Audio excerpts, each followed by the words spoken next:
nggak tepatnya gitu, tapi kurang lebih ada sudah berapa event perkawinan yang ditangani?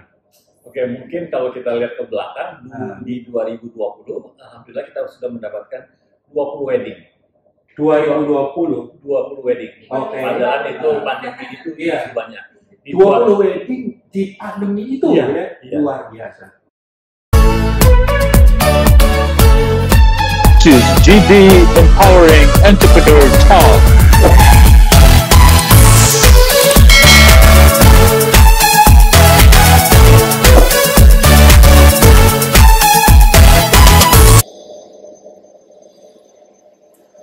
Hari ini GB Empowering mendapatkan kesempatan untuk berbicara hal yang sangat berbeda. Bukan tentang coffee shop atau cafe atau apapun juga, tetapi kita akan berbicara bagaimana situasi acara-acara wedding event di saat terjadi COVID sekarang ini. Dan di sebelah kiri saya ada pemilik dari Morse Wedding Organizer. Bapaknya ini adalah yang berteman dengan saya 22 tahun, Pak Maksmani. Dan ini anaknya yang dia melit untuk Morse Wedding Organizer, namanya Steady. Kita pengen tahu nih, ya pasti banyak orang yang juga sudah kepingin tahu bagaimana kok sekarang ini pas situasinya COVID begini, kok ini pas usahanya di Wedding Organizer ya. Ini kapan mulai berdirinya dan dulu idenya bagaimana awalnya kok memilih untuk usaha Wedding Organizer? Boleh salah satu? Tapi Boleh. Nah, Jadi sebenarnya mulai berdirinya itu sebagai Morse event tahun 2010. 2010. Tapi kalau wedding kita baru masuk di 2017. Oh, oke. Jadi memang transisi dari event ke wedding, dan sekarang malah eventnya kita nggak terlalu banyak, kita fokus benar-benar ke wedding. Oh, wedding ya. Jadi 2017. Nah, waktu itu sebenarnya apa sih idenya tuh, bagaimana kok dulu tahun 2010 itu membuat event, dan 2017 kenapa switching ke wedding? 2010 waktu itu, jadi sebenarnya kita berdua passionnya tuh di event. Oh, memang bapaknya pun passionnya untuk event ya. Dia sering Luar jadi biasa. ketua panitia lah apa kalau kantornya bikin event. Terus aku mikir, dan kenapa kita nggak bikin bisnis aja gitu. Terus yaudah akhirnya kita bikin. Nah, kalau untuk transisi kenapa ke wedding, karena pada akhirnya kalau wedding itu kita lebih senang ngerjainnya ya, Dad, ya. Karena dia mengedepankan happiness sebenarnya. Iya. Karena wedding itu adalah hari paling bahagia atau hari paling penting dari couple. Dari situ ya udah kita jadi lanjut ke wedding. Oh, seperti itu. Jadi dari tahun 2017 nih ya baru mulainya wedding ya. Berarti tahun 2017 sampai sekarang ya kurang lebih sudah 4 tahunan ya. Iya. 4 tahunan itu sudah in average lah, mungkin nggak tepatnya gitu, tapi kurang lebih ada sudah berapa event perkawinan yang ditangani? oke, mungkin kalau kita lihat ke belakang, di 2020, alhamdulillah kita sudah mendapatkan 20 wedding. 2020? 20 wedding. Oke. Padahal itu pandemi itu Iya. banyak. Di 20 wedding di pandemi itu Iya, ya? iya. Luar biasa. Terus di 2019 lumayan ada sekitar hampir 15. Dan saya terjun langsung konsentrasi setelah saya pensiun 2018. 2018. Jadi saya bisa konsentrasi ke membantu Steady di Morse Wedding ini. Nah, di 2021 hingga hari ini ya alhamdulillah sudah ada yang itu 15 wedding untuk 2021 ini ya. dan baru bulan ini loh, baru bulan April ini. Iya. Ya mungkin bulan depan, minggu depan itu nambah lagi ya, mudah-mudahan. Insya Allah kita nambah terus ya. Wow, sebenarnya amazing ya, karena tentu kalau kami sendiri berpikir bahwa pada saat lagi pandemi begini ya, itu rata-rata bisnis itu down ya. Jadi justru saya ingin kita berbicara langsung ke wedding organizer, gimana nih di sisi wedding, ternyata tetap ya mas, bahkan di musim pandemi pun segitu banyak ya. 2021 udah 15 ya. Jadi memang di wedding ini WO, wedding organizer, itu harganya nggak berbeda, pandemi atau enggak. Yang berbeda adalah orang tua. Yeah. Karena harus mengundang 2.000, sekarang mengundang misalnya cuma 300, 400. Dia yang menghemat. Tapi untuk wedding organizer, ya bayarnya tetap sama dengan yang ada ya. Ya. Jadi keuntungannya di situ bagi kita. Makanya banyak. Dia malah lebih senang. Iya. Dan memang sebenarnya kemarin ketika awal pandemi ya, Maret tahun lalu, itu memang sampai bulan Juni kita benar-benar kosong, nggak ada event. Karena kan memang semua benar-benar ditutup ya. Cuman ketika akhirnya PSBB transisi, itu akhirnya justru orang-orang yang ketunda weddingnya langsung semuanya diadain. Dan mungkin salah satu specialty kita yang bikin WO kita tetap ada peminatnya itu karena memang secara nggak sengaja sebenarnya kita fokusnya di intimate wedding. Jadi mungkin sekarang nih wedding yang besar-besaran di gedung memang nggak terlalu banyak, tapi intimate wedding justru semakin banyak. Jadi ya alhamdulillah ya kita lumayan dapat project. Undangan lebih sedikit, ya very specific, mungkin hanya keluarga-keluarga dan teman-teman dekat gitu. Dan setelah itu acara yang berbeda itu di mana? Nah, kalau misalnya peraturan pemerintah sebenarnya sekarang misalkan akad nikah atau pemberkatan itu ada batasnya cuma 30 orang. 30 orang. Tapi kalau resepsi itu bisa diadakan dengan kapasitas gedung 25%. Jadi misalnya gedungnya tadinya kapasitasnya 1.000 orang, bisa diadakannya cuma 250 orang. Jadi ya sekarang skala weddingnya jadi seperempat lah, jadi lebih kecil daripada seharusnya. Jadi in overall sebenarnya COVID-19 itu akan memberikan dampak jelek gitu ya sama ini. Enggak juga ya. Malah kayak kemarin kita sehari 2 malah. Jadi kita harus split timnya Steffi, timnya teman Steffi dengan saya di gedung yang lain. Jadi rata-rata bisa seminggu itu bisa 2, 3 atau 4, sebulan bisa sampai 5. Karena pada akhirnya di keadaan pandemi seperti ini, memang pelaku bisnis di industri wedding harus adaptasi. Dan contohnya misalkan yang dulu nggak ada, sekarang jadi ada karena pandemi adalah service live streaming. Jadi banyak misalnya vendor fotografi, videografi, akhirnya jadi punya additional service yaitu live streaming. Kalau kita mungkin sebagai WO, akhirnya kita jadi lebih banyak weddingnya tapi kecil-kecil misalkan, instead of wedding besar tapi satu misalkan. Jadi lebih banyak adjustmentnya aja sih.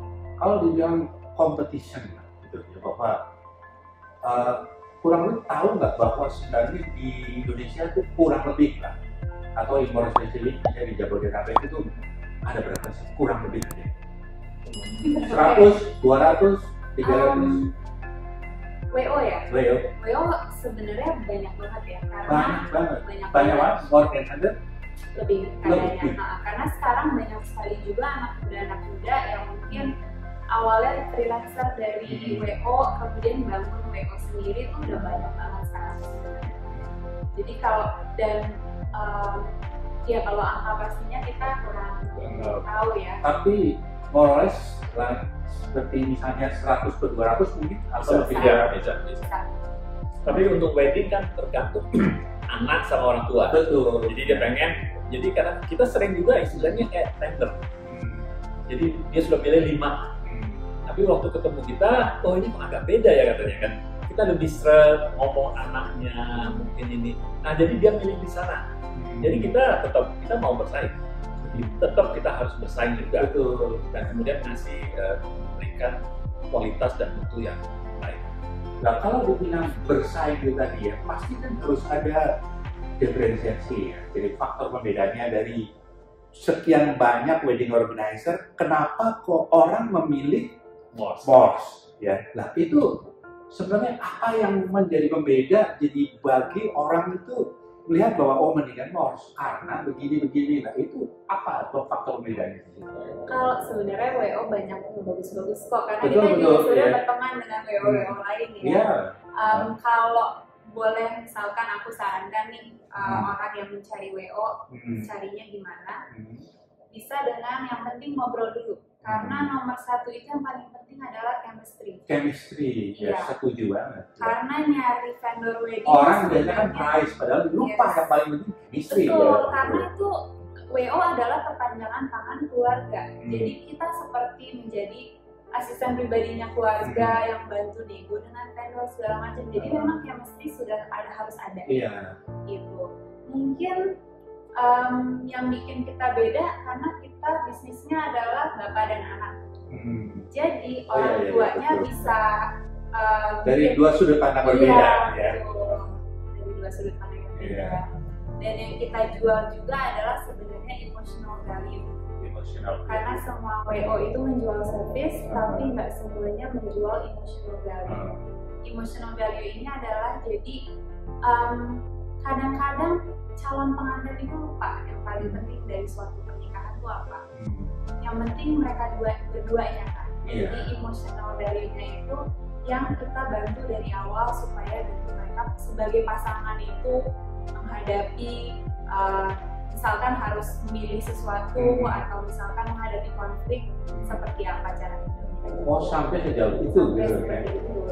Nah, Jadi kalau memang seperti itu ya berarti kan tidak bisa mendadak-mendadak orang pas mau menikah baru cari, misalnya sebulan mau nikah itu kayaknya terlalu mepet ya. mereka Kalau- ada aja. Ada ya, Kita pernah dapat juga tuh malah 2 minggu kita. 2 minggu ya karena mereka pusing-pusing ini dia cari dengan telepon ke teman-temannya udah deh pakai pos saja ya ketemu pos ini cocok ya udah. Padahal di dalam peraturan 10 hari kerja itu harus sudah melaporkan ke KUA. Tapi harus ada rekomendasi dari camat. Jadi kalau kita lihat acara-acara kemarin-kemarin ada yang cuma beberapa hari lapor ke KUA, itu ada surat rekomendasi dari kecamatan apa alasan dia tiba-tiba harus menikah dalam waktu 2 minggu atau kurang dari 2 minggu. Tapi kalau yang direkomendasikan itu sebenarnya berapa lama? Secara umum orang kalau memang menikah sebenarnya paling baik berapa lama sih? Oke. Mungkin kita breakdown dulu dari service kita ya. Karena beda service, beda starting point. Iya. Jadi sebenarnya kita tuh bukan cuma WO doang. Kita itu ada wedding planner, wedding stylist, sama yang terakhir itu WO. Nah, kalau WO itu yang biasa disebut WO hari H, itu sebenarnya dengan persiapan 1-3 bulan sebelumnya, di-link sama WO itu bisa cukup. Karena biasanya orang pakai WO itu ketika mereka udah tahu vendor-vendornya siapa aja, udah deal, kemudian cuma butuh WO untuk koordinasi hari H, termasuk koordinasi dengan para vendor yang sudah mereka pilih. Nah, tapi kalau service yang klien tarik itu adalah planner atau stylist, itu butuh waktu persiapan yang lebih panjang, bisa sekitar 1 tahun atau paling dekat mungkin 6 bulan sebelum hari H. Jadi sebenarnya kalau memang mau lebih very well planned itu ya 6-12 bulan. Betul, dengan service wedding planner karena itu kita benar-benar bantu dari misalkan 2 keluarga budgetnya berapa, nanti di budget ini mau mengundang tamu berapa, kita bantu alokasi budgetnya kemana aja, kemudian vendor-vendor kita bantu pilih yang sesuai dengan selera mereka, konsep wedding yang mereka mau. Kemudian kita ada stylist, di mana stylist ini akan bikin moodboard. Nah, moodboard ini yang menyelaraskan konsep seluruh dari vendor, dari baju yang mereka pakai, make up, semua hal yang berbentuk visual. Dekorasi. Gitu. Sampai misalkan nyari bahan aja, beli kain gitu buat keluarga atau bridesmaid, itu kita bantu cari Jadi juga. sebenarnya bukan wedding organizer itu cuma at the event aja, tetapi memang secara keseluruhan ya. Iya, Maka dari betul. situ tadi saya mengatakan sebenarnya lebih menawarkan emosional Iya. di situ. betul. Jadi memang sampai tadi milik baju ya, juga Milik kain, milik kain ya. Kan itu tukang seragam itu jahit, semuanya ya. temenin semuanya. Nah kalau kita melihat bahwa kan ada orang tuh lebih spesifiknya ya, itu di mana? Apakah ada yang maju misalnya kalau memang untuk perkawinan yang ada daerah dari seluruh Indonesia, ada juga memang misalnya yang apa sih lebih spesifiknya? Apakah internasional atau saya nggak begitu jelas sebenarnya segmennya di situ tuh seperti apa? Kalau kita sebenarnya general ya, jadi General. karena kita memang bukan pemandu adat. Biasanya kalau misalnya ada klien mau ada adat Jawa, tapi pakai WO kita, pasti kita akan menyarankan menggunakan beberapa pemandu adat yang kita sudah biasa kerjasama. Jadi sebenarnya kita bebas adat apa aja, tapi memang yang kita paling sering handle itu ada kalau Sumatera tuh Palembang, Padang, gitu lumayan paling sering. Jawa? Kalau Jawa, ya Jawa tuh Solo kita lebih sering, Jogja ada beberapa, Sunda juga lumayan sering. Jadi Jawa aja sudah terlalu banyak sekali Iya, Ini yang karena variasi. even Solo Jogja aja beda banget. Iya. Motif kainnya aja mereka bisa berbeda. Nah, terus kalau banyak nih yang suka menghandle artis ya dan juga pejabat-pejabat di Stevi dan Pak Max ini pernah nggak atau beberapa kali atau siapa yang pernah ditangani? Ada beberapa anak pejabat kita yang memang ya kita memang harus hati-hati karena dia akan mengundang pejabat-pejabat yang lain. Itulah karena yang datang juga kan ya. Iya, itu kita harus menghubungi nanti protokol dari perusahaan ini atau kementerian ini. Nah, itu kita make sure benar itu satu-satu harus kita handle. Karena kalau salah kan nanti malu saya pejabatnya kan nanti bapaknya nanti kan malu kan. Apalagi ini teman-temannya semua kan. Ini WO-nya dari mana? Gitu ya. Nah, tapi kalau bagus direkomend, betul. muncul lagi. Itu pernah juga kejadian muncul lagi. Jadi anak pejabat juga pernah manage juga gitu ya. Dulu bahkan pernah jumlah protokolernya hari H lebih banyak dari kru kita ya. Iya. Penjaga protokoler. Jadi kalau ada 10 departemen, kita cuma krunya mungkin cuma 8 ya protokolernya udah lebih banyak. Ini pakai genuine bean coffee. Yes.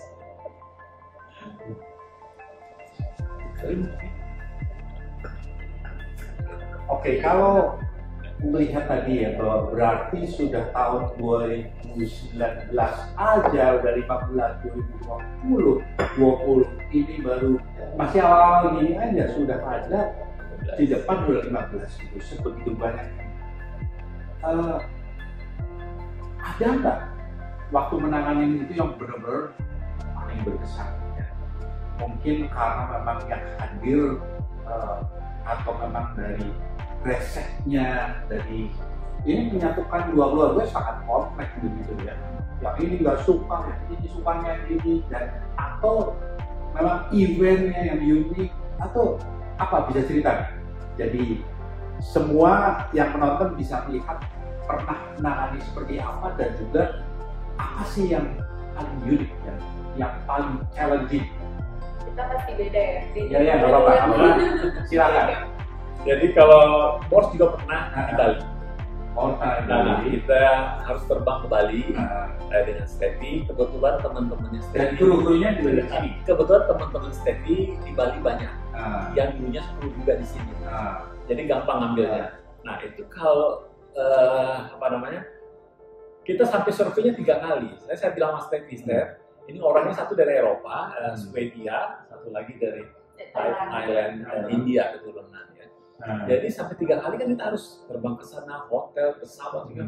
Ini jadi nggak sih? DP udah bayar belum gitu kan? Tapi akhirnya jadi, wah itu seru. Karena dia mendatangkan lebih dari 7 negara teman-temannya. Kalau boleh memang nggak banyak kan, paling-paling 75 orang. 60 ya, 60 orang. Tapi dia sayang sekali kan kalau di Bali jam 12 itu harus tutup wedding. Nggak ada wedding, boleh sampai malam tapi harus di kafe, harus di restoran. Nah itu kita harus cari tempat. Dia bilang masa teman saya dari Eropa, dari Italia segala cuma sampai jam 12. Dia bilang cari kita akhirnya ke daerah Canggu ke atas. Dan di situ bisa mendapatkan tempat memang agak jauh dari keramaian tapi bagus. Dan itu kita cukup gembira. Saya senang karena negara-negara di semua negara itu kan mereka wah ini loh rupanya wedding di Indonesia ini seperti ini karena beberapa dari mereka pertama kali ke Bali, pertama kali ke Indonesia. Jadi kita memang benar-benar harus benar-benar membantu si yang punya wedding. orang tuanya yang dari Thailand, dari Swedia datang, kita harus tahu inapnya. Memang di situ cukup besar, villanya cukup besar dan juga bagus. Jadi at the same time juga sebenarnya promote pariwisata Indonesia. Betul. Karena yang datang nanti ada banyak negara kan itu ya. Amerika, Italia, Brazil, Australia, Singapura, terus Jerman sama dari Thailand. Kalau dari Stevie gimana pengalaman Stevie? Sebenarnya ada dua. Mungkin yang satu, yang pertama itu eventnya persis setelah yang Bali ini. Jadi gitu. waktu itu acara di Bali belum selesai, waktu itu jadi stay di sana, aku pulang karena harus melanjutin event besokannya di Jakarta. Karena saya harus nunggu stay jam 12 malam minggu pulang ke Jakarta pesawat terakhir. Saya pulang jam 6 pagi. Kenapa? Karena yang bule-bule itu masih mau minum, masih mau berenang. Padahal dingin sekali itu. Itu bulan Juni. Bali lagi dingin. Itu mereka nyebur semua, minum menyebur. Cuman ya disiplin, jadi tidak ada yang pecah-pecah atau yang nggak ini bagus. Jadi saya nunggu, Stevie udah pulang. Nah ini mungkin akan diceritakan Stevie. Sebenarnya kalau something yang special di wedding ini yang mungkin challenge baru atau apa nggak terlalu ada. Tapi memang di wedding ini saya ketemu jodoh. Oke, Ya, justru ketemu jodoh di ketemu wedding jodoh di itu. wedding ini. Ini yang di event yang mana nih? Yang di Jakarta itu. Di Jakarta. Jadi right after Bali. Right after Bali, besokannya kita ada wedding di Jakarta, aku nyampe Jakarta. Waktu itu jadi aku perlu tim member.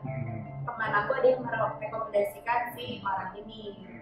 Terus dia ya sekarang udah jadi suami saya. Gitu. Jadi ya lumayan sama gitu. Kalau misalnya in terms of event yang challenging gitu, mungkin yang paling berkesan buat aku tuh minggu lalu banget nih. Minggu lalu deh, ini recently karena jadi pertama kalinya kita mengadakan virtual akad nikah di mana wali dan calon pengantin berbeda negara. Jadi memang hanya lewat Zoom. Itu cost efisien banget sebenarnya.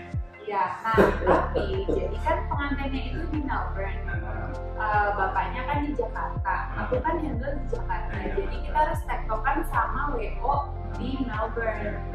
Itu lumayan challenging karena bahkan kita misalnya kita lihat live streamingnya nih, kita meminta mereka move kameranya, kayak kameranya tolong arahin ke sini, itu kan koordinasinya harus dengan WO sana kan. Ketika misalnya kita punya grup WhatsApp, mereka yang telat baca kan berarti kan telat juga.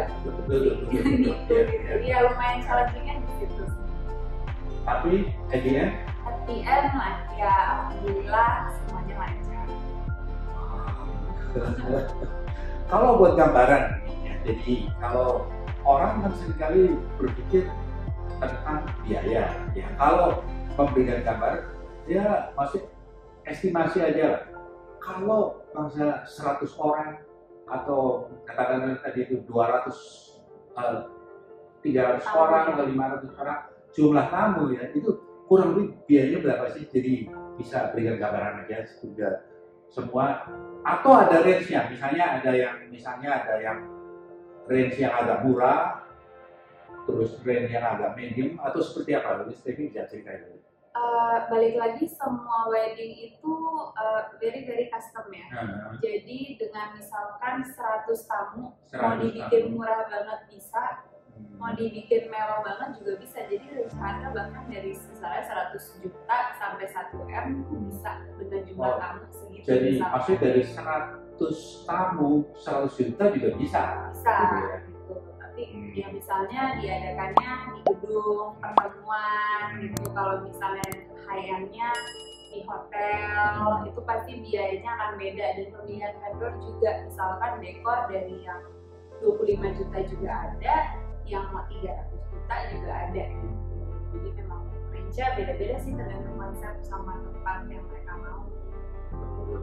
Nah, kalau dibilang tadi kan challenge di waktu penyelenggaraan dengan dari eventnya itu, tapi kalau memang sebenarnya ya wedding organizer itu boleh kompleks ya.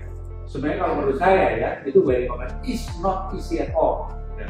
Bagaimana mengkoordinate begitu banyak vendor?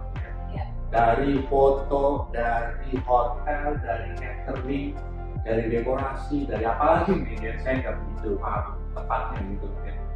Ini seperti apa sih kayak gitu tuh? Apa pusing atau seperti apa sebenarnya? Kompleksitasnya macam-macam memang kita di WO ini. Apakah betul kompleks banget gitu? Lumayan. Jadi kita untuk menyatukan dua keluarga aja itu susah-susah gampang. Iya, betul. Waktu ketemu ketawa-katawa senyum, tapi pas aturan dia bilang enggak, saya maunya seperti ini. Yang saya dari sini enggak, saya maunya kayak gitu. Nah itu kita harus di tengah-tengah. Kita rekomend. Jadi harus listen mereka. Iya, itu dari keluarga. Belum lagi nanti dari adik-adiknya, kakak-kakaknya, saudara-saudaranya sekali. Itu bisa-bisa terjadi pada hari konflik. Oh, my. Kita pernah ada konflik seperti itu, sebagian langsung mengundurkan diri. Oh, my. Kita harus cari siapa yang kedua dari keluarga. Dari keluarga yang harus pidato itu semua pulang. Jadi kita harus cari WO, langsung siapa aja yang bisa, harus ganti orang.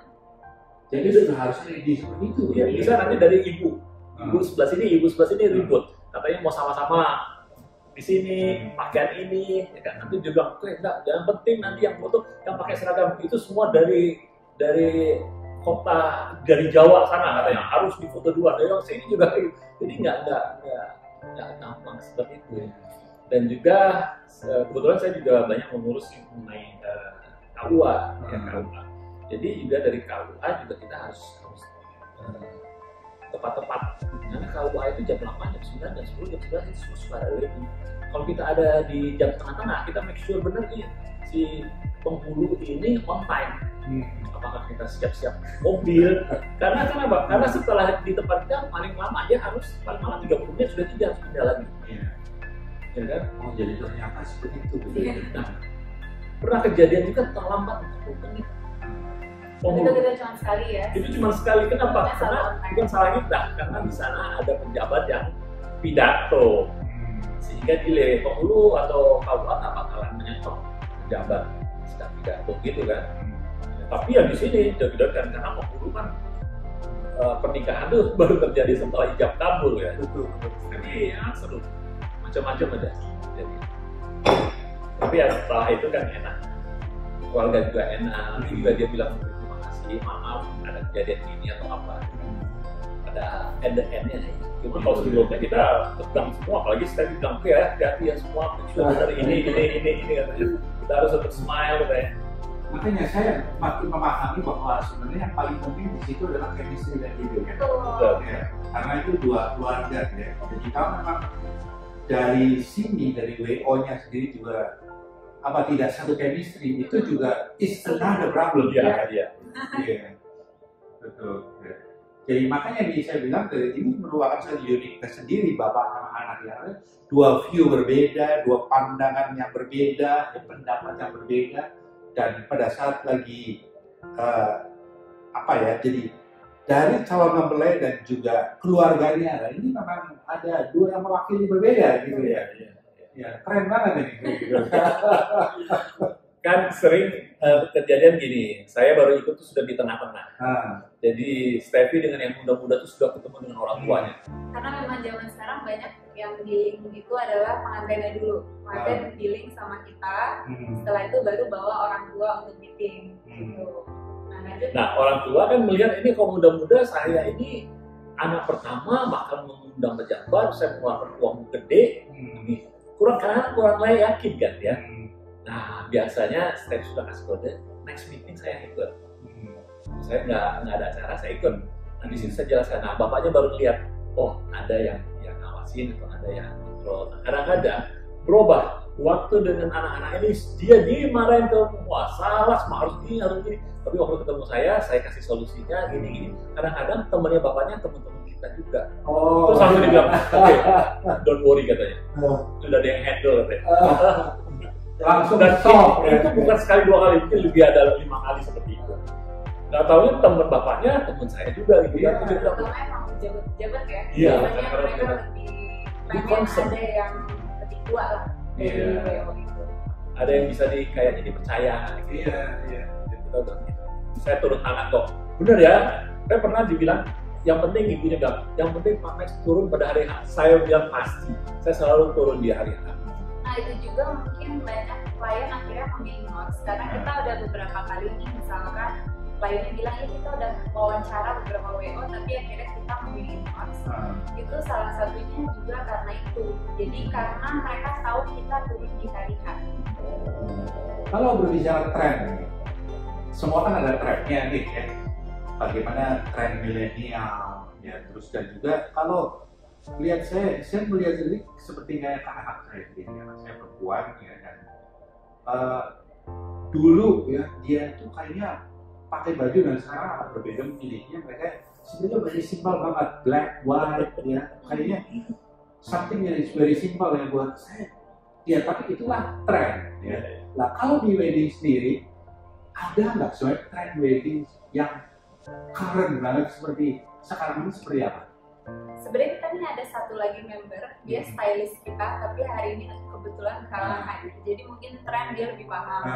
Cuman kalau in general kita bisa lihat trennya memang salah satunya karena pandemi ini wedding menjadi semakin intimate, itu udah pasti.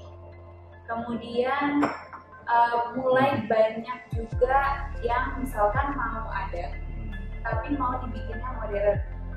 Jadi sekarang banyak percampuran antara tradisional sama modern itu sekarang lebih banyak. Tradisional modern. Iya, jadi malah mix misalkan gitu ini menjadi tren sekarang kan. betul. Jadi misalkan pelaminan aja dekornya mungkin bunga modern gitu, tapi ada sedikit elemen-elemen tradisionalnya. Kalau dulu kan sekalian tradisional banget ya sesuai dengan pakem. Kalau sekarang lebih banyak kombinasi. Termasuk prosesi adat juga sekarang juga banyak yang modernisasi. Jadi kayak misalkan kalau adat Jawa tuh pagi dulu yang dari keluarga laki-laki belum boleh ikut sampai akhirnya temu pagi. Kalau sekarang banyak yang akhirnya keluarga laki-laki dari awal. Jadi lebih banyak sekarang modern. Kalau misalnya tren baju juga sekarang sebenarnya semakin ini ya, semakin modern itu semakin simpel. Semakin modern betul malah semakin simpel ya. Simpel minimalis. Mungkin banyak apa ya, kesan glamournya ada di batu-batuan di bajunya, kayaknya lebih mengkilap. Nah, kalau ini yang menonton ya dari puluhan ribu atau mungkin ratusan ribu yang menonton dari talk show kita ini, ya, ini kan pastilah memiliki satu kepentingan ya, bukan untuk dirinya yang menikah, mungkin anaknya atau bahkan cucunya. Ya. Jadi dalam hal seperti ini ada nggak pesan, katakanlah guideline yang bagi orang yang lagi mencari wedding organizer, ya sebaiknya seperti apa? Ada saran nggak buat mereka? Saran sih tadi yang paling utama memang balik lagi ke chemistry. Jadi pertama kan pasti misalnya vendor kan sekarang banyak banget ya, bisa dilihat dari Instagram. Mungkin dari Instagram kelihatannya oh bagus, cocok, coba aja telepon. Habis itu kalau chemistry dapet, udah tinggal tulisannya di harga ya, apakah harganya cocok atau enggak. Ya harus ketemu ya. Kalau di Instagram itu kayak misalnya dekor gitu ya, kelihatannya bagus, tapi setelah itu promosi lah. Iya, setelah dilihat ketemu orangnya kita maunya kayak gini, cuman dia kurang bisa menangkap ya, mungkin nggak terlalu cocok ya dekor ini. Untuk vendor dekor aja mungkin ratusan. Dia di Instagram bagus semua sih. Cuman ya tadi kembali lagi chemistry sih cocok. Sama misalkan nih udah ada vendor-vendor yang mereka tertarik, bisa tanya next wedding kapan untuk lihat. Karena kita juga beberapa kali mereka mau hadir. Iya, jadi ada beberapa kali tuh klien pengen lihat kalau hari H sebelumnya mau seperti apa sih. Jadi nanti kita kasih tahu, mereka bisa datang. Terus biasanya kalau misalnya aku lagi ada sedikit free time, kan soalnya kan kalau hari H buku yang banyak kerja kan aku mau meeting, biasanya aku bisa sambil ngajak kliennya tuh. Bagus juga ketemu gitu ya. Sama seperti ya tadi mungkin vendor dekor, jangan cuma melihat dari foto, tapi mereka ada wedding di mana berikutnya datang aja, karena kadang kan foto angle-nya yang diambil memang misalnya bagus-bagus, warna bisa diedit, tapi kan pada kenyataannya kan kadang bisa jadi berbeda. Nah, sekarang ini kan sudah menangani WO nih ya, berarti kan sudah cukup lama. Kalau kita berbicara wedding organizer-nya saja dari 2017 ya. Nah, next, ada nggak planning yang mungkin sudah ada di pikiran, apakah memang akan memperbesar WO-nya ini dengan cara seperti apa gitu? Atau mungkin akuisisi lebih dalam, cateringnya dibeli, terus mungkin dekorasinya dibeli semuanya, atau seperti apa? Kalau dibilang planning ke depan, mungkin next 5 years itu seperti apa? Kalau branch out ke vendor-vendor lain itu mungkin belum ya, tapi kita pastinya pengen service kita lebih menjadi one stop solution untuk wedding. One stop solution pengertiannya seperti apa? Nah, karena kan memang kayak contohnya kita awalnya itu sebagai WO aja, terus lama-lama nambah jadi planner. Kemudian aku tiba-tiba bertemu dengan seseorang yang bisa handle stylist, akhirnya jadilah kita punya 3 kan, stylist, planner, dan WO. Jadi sebenarnya kita masih pengen lebih develop services di bidang itu sih ke tempat yang lain. Dan kalau memang bisa, sebenarnya goal nantinya tuh lebih banyak tuh wedding planner, jadi bukan WO aja karena memang pengalaman kita kalau handle dari awal itu sudah lebih mudah daripada cuma handle sebagai WO yang di hire 1 bulan sampai 3 bulan sebelum hari H. Itu kadang ada misalnya hal-hal yang mereka udah urusin sendiri, pas kita tahu, waduh, harusnya mereka misalnya nggak pilih vendor itu, atau harusnya mereka misalnya pemilihan bajunya tidak seperti itu kadang-kadang hal yang tidak bisa dihindarkan gitu. Memang saya ingin juga sih mempunyai catering sendiri, dekor sendiri, karena kalau mana mau maju ya punya catering sendiri, dekor sendiri, sama peken satu ada. Oke, saya pikir itu saja. Dan dari pembicaraan kami bertiga di sini, GB Empowering dapat mengambil kesimpulan bahwa ternyata WO ini penanganannya amat sangat kompleks, ya. Karena memang menghandle begitu banyak vendor dan juga menyatukan 2 keluarga, sehingga pesannya adalah nomor 1 sebagai chemistry, gitu, memegang peran penting banget pada saat memilih wedding organizer. Yang kedua, kalau berbicara tentang biaya, maka the range itu sangat luas. Betul. Dari buat diberikan contoh 100 orang tamu itu bisa 100 jutaan, bisa mencapai 1 miliar. Terus yang ketiga, kalau kita berbicara trennya semakin simpel sekarang ya, tetapi lebih touch-nya emosional gitu ya. Yang keempat adalah ternyata bisnis WO ini di tengah COVID-19 pun tetap berjalan dengan sangat baik. Gitu, ya. Saya pikir itu saja yang bisa saya dapat simpulkan, dan kalau semua yang nonton ini kepengen menghubungi Morse, baiknya nelponnya kemana, konteksnya ke siapa? Diberitahu. Bisa lewat Instagram kami di @mors.wedding. Di situ nanti ada nomor admin, bisa langsung chat via WhatsApp. Oke, kalau gitu demikianlah GB Empowering Talk Show pada hari ini. Sampai ketemu lagi.